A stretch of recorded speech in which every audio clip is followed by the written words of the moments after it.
Vous ne recevez pas de résultat dans la prière de requête parce que vous avez beaucoup pleuré. Pour beaucoup de gens, chaque fois qu'ils veulent prier, ils se mettent à pleurer. Et aussi, ils ont reçu un enseignement religieux qui dit que s'ils se réveillent vers minuit et se mettent debout et dehors, tout nus, il n'y a aucun moyen de ne pas obtenir de réponse. Ils attendent dans minuit. Dès l'instant que minuit sonne, pam, ils enlèvent leurs vêtements. Ils sortent et se tiennent devant la lune et commencent à pleurer. Vous n'êtes pas un astrologue.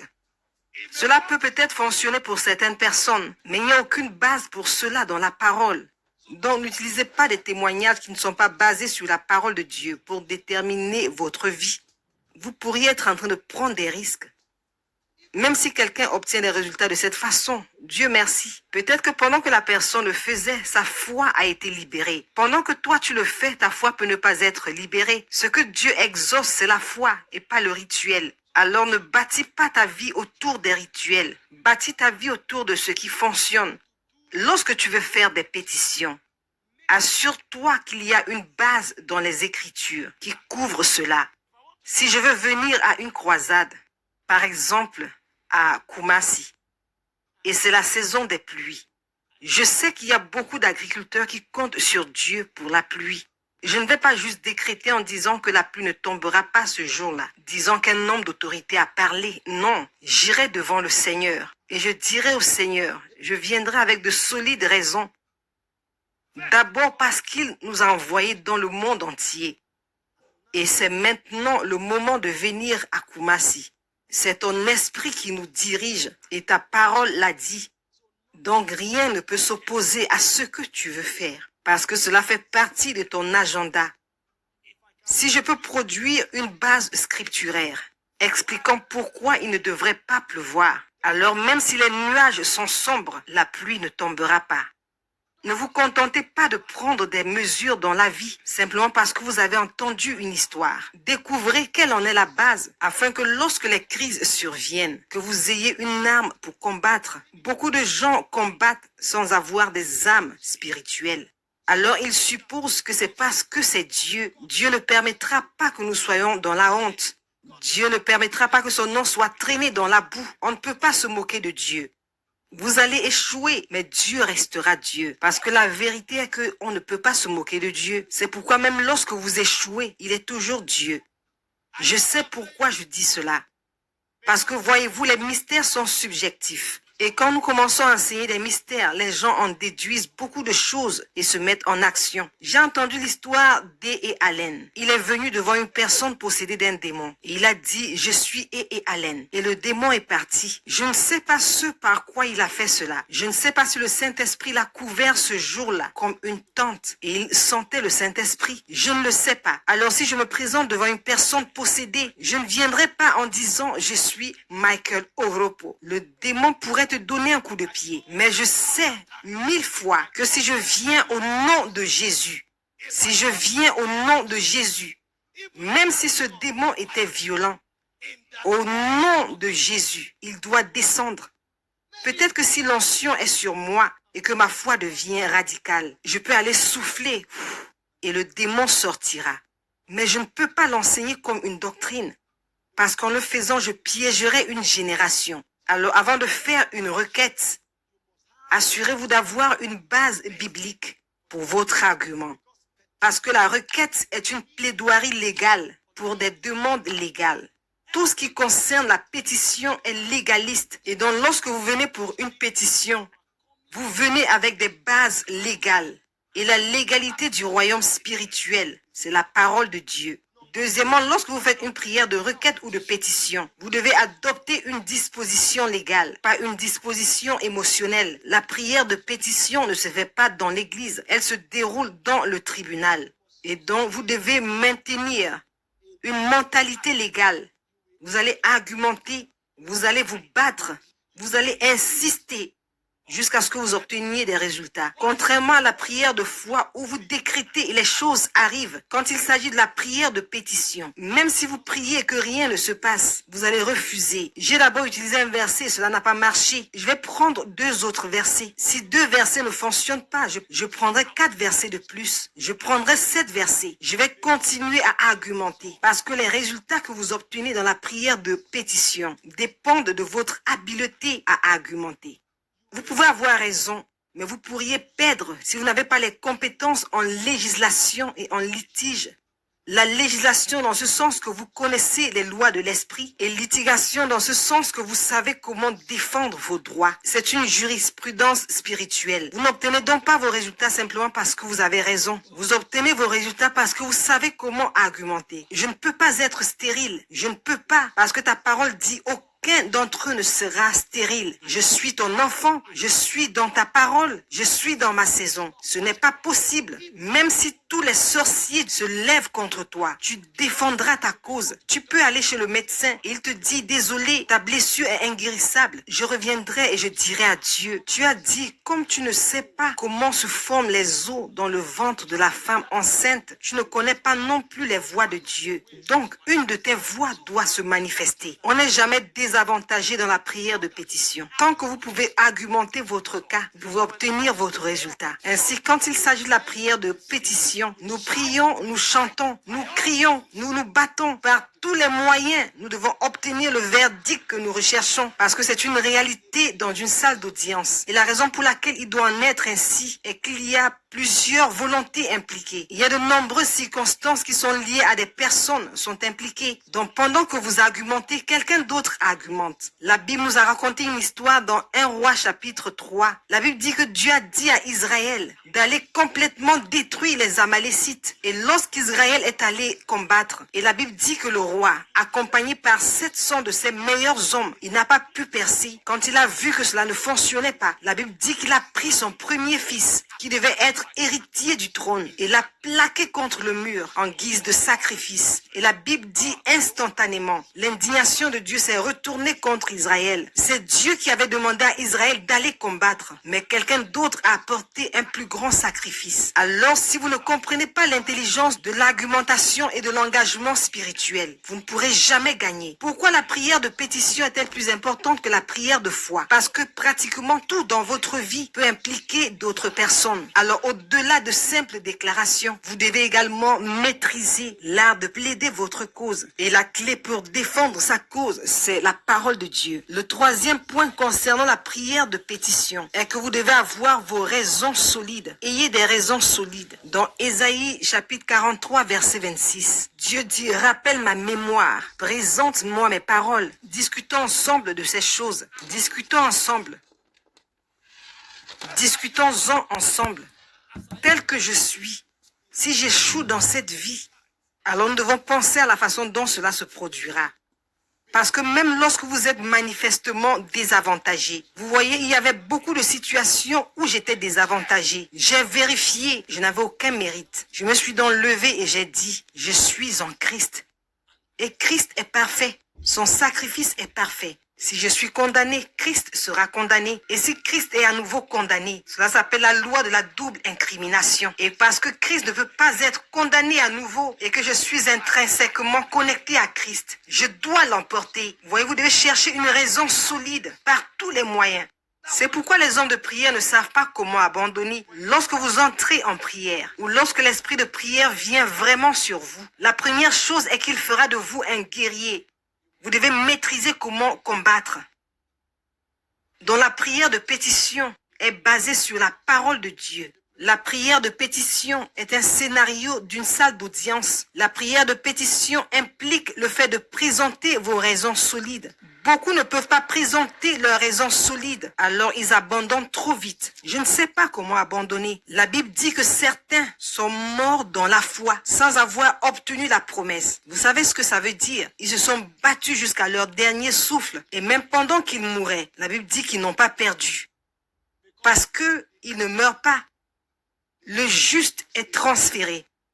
Alors quand je mène ce combat, Quand je quitterai ce corps, je rejoindrai la nuée de témoins et je continuerai le combat. C'est pourquoi quand ils ont tué Étienne, ils pensaient que c'était fini. L'esprit est tombé sur Paul. Nous menons une bataille. La bataille ne se termine pas, que ce soit du côté visible ou du côté invisible. Par tous les moyens, je dois obtenir le verdict. Donc vous devez maîtriser comment apporter vos raisons fortes. Dans Osée 14, verset 2, il dit, porte avec toi des paroles. Je partage ces choses avec vous aujourd'hui pour que vous sachiez comment combattre ces choses que vous avez abandonnées. Vous allez retourner et dire au diable, celui qui lutte et s'enfuit vit pour se battre un autre jour. Je suis revenu. Il y a une bataille que nous menions ici il y a plusieurs années. Je suis allé en formation et me voilà de retour. Alors qu'est-ce que tu disais? Disais-tu que le cancer allait me tuer? Dis-le encore. Avais-tu dit que parce que mon grand-père était pauvre et que mon père était pauvre, que je le serais aussi? Je veux comprendre. Qu'est-ce que tu disais encore? Quand tu viens avec intelligence, même le diable s'enfuit. C'est ce qu'on appelle la prière de pétition. Voyez-vous pourquoi seuls les bébés sont encouragés à étudier la parole de Dieu? C'est parce qu'ils ne savent pas que ces choses sont des armes. Ce sont des armes. Quand nous nous asseyons sur les Écritures, ce n'est pas pour lire et aller prêcher.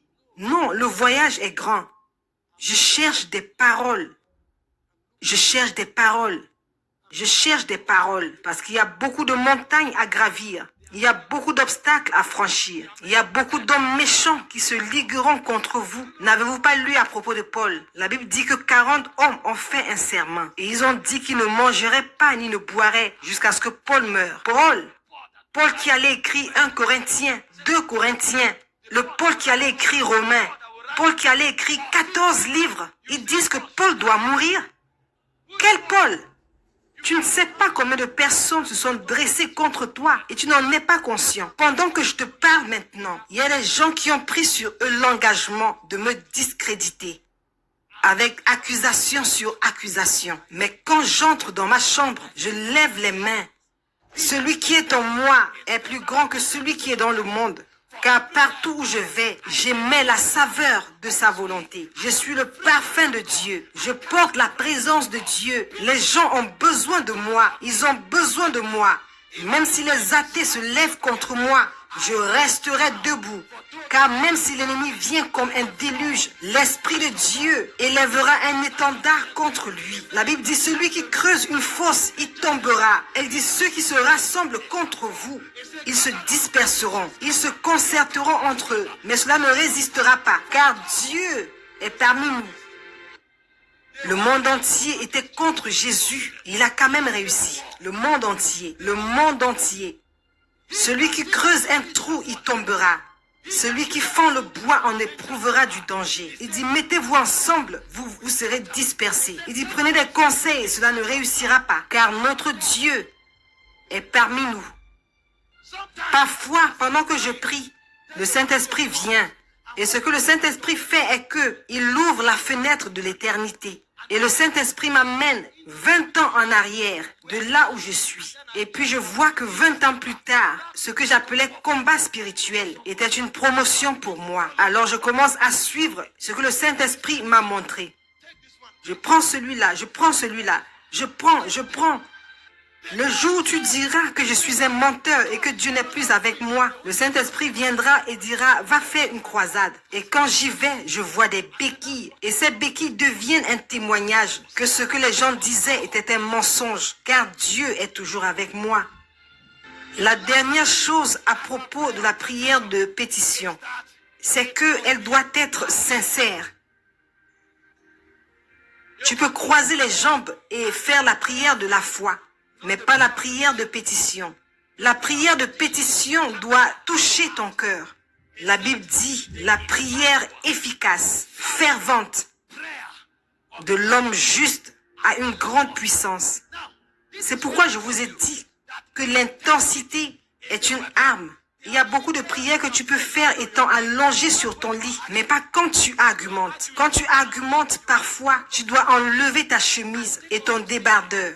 Une simple culotte sera suffisante. Parce que pendant que tu pries, parfois quand tu fais la prière de pétition, Le Saint-Esprit veut que tu arraches quelque chose qui a été enterré. Le Saint-Esprit veut que tu l'arraches. Mais puisque tu ne peux pas aller dans ton village, le Saint-Esprit te dira, si tu peux aller en profondeur dans la prière et tu vas plus profondément que ce qui a été planté, tu peux arracher cette chose. Et ce que le Saint-Esprit va te conduire à faire, c'est d'aller t'agenouiller contre le mur. Et pendant que tu es face contre mur, tu n'es pas en train de prier, tu es en train de creuser. Et quand tu finis, tu auras arraché quelque chose. Parce que tu es entré dans des mystères. Parce que quand cela touche ton cœur, tu quittes ton corps et tu entres dans ta fréquence spirituelle. C'est là que la vraie prière commence. Écoutez-moi, frères et sœurs, écoutez-moi. Quand les hommes te combattent, ne parle à personne. C'est du gaspillage. Les gens à qui tu parles retourneront toujours et mentiront contre toi. Oublie-le. Il y a trop d'anges qui attendent un commandement. Il y a des esprits des hommes justes qui ont combattu dans cette bataille. Certains peuples anciens ont besoin de te parler.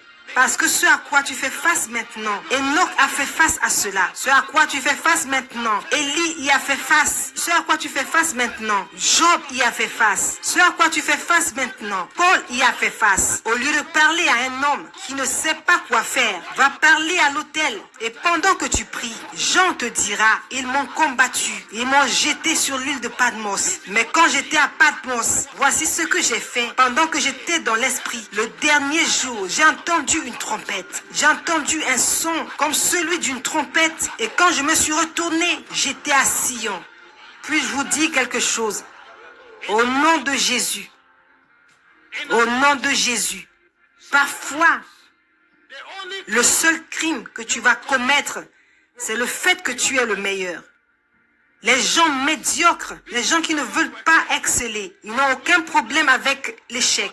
Mais dès l'instant où tu commences à briller, tout le monde fait de toi son ennemi. Tu tournes à gauche, il te poignarde, tu tournes à droite, il t'insulte, tu avances, il parle contre toi. Tu reviens en arrière, il n'y a personne à qui parler. Alors tu dis, qu'est-ce que je dois faire? Pendant que tu avances à l'autel, puis Paul apparaît. Il dit, j'étais aussi le meilleur. Et j'ai commencé à écrire les Écritures. Il voulait me tuer. Je ne pouvais pas entrer à Jérusalem. Il voulait me massacrer. Voici ce que j'ai fait. J'étais en Arabie. J'ai pris une retraite et je suis entré en Arabie. Il dit, en Arabie, Jésus t'apparaîtra et il t'enseignera des choses qui transcenderont ta génération. Alors pendant que tu vas prier, soudainement ton esprit va sortir de ton corps et tu vas te retrouver sur une île à Sion. Et Dieu va commencer à télécharger. Il va commencer à télécharger des choses. Commencer à télécharger des choses que quelqu'un prie par l'esprit. Au nom de Jésus. Puis-je vous dire quelque chose? Il fut un temps, vous étiez au même endroit et tout allait bien, jusqu'à ce que vienne la saison de transition, où David est censé devenir roi. Et puis l'enfer se déchaînera. Et alors tu ne sais pas pourquoi, tout d'un coup, tout change et tu as l'impression que tu es sur le point de mourir. Ne t'inquiète pas, quand tu commences à prier, soudainement, David va commencer à chuchoter depuis Sion. Est-ce que tu connais Adullam?